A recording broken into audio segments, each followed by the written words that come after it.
আপনি দেখুন এখানে 10 দিন আগেও মেমারিতে ইউপি বিহার থেকে গরু আসছিল, পশ্চিমবঙ্গ পুলিশ ধরেছে। পশ্চিমবঙ্গ পুলিশ ধরেছে। আপনি হাইকোর্টে যান, যদি একটা বিজেপির লোককে সামন করে হাইকোর্ট স্টে করে দেবে। বিহারের মুখ্যমন্ত্রীকে, ইউপির মুখ্যমন্ত্রীকে, তৃণমূলের কোনো প্রতিনিধি তো বিহারে নেই, তৃণমূলের কোনো প্রতিনিধি তো ইউপি সরকারে নেই। একদিকে যোগী আদিত্যনাথ, একদিকে নীতিশ কুমার, দুটোই বিজেপির মুখ্যমন্ত্রী, একটা শরিক সরকার, একটা নিজেদের সরকার। সেখান থেকে গরু আসছে, পূর্ব বর্ধমান জেলার মেমারি পুলিশ স্টেশন অ্যারেস্ট করেছে।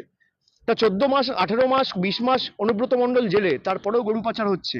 আর আসছে বিহার থেকে, উত্তরপ্রদেশ থেকে। আপনি কটা সামান ইস্যু করে উত্তরপ্রদেশের যোগী আদিত্যনাথকে ডেকে পাঠিয়েছেন বা নীতিশ কুমারকে ডেকে পাঠিয়েছেন? পাঠাননি।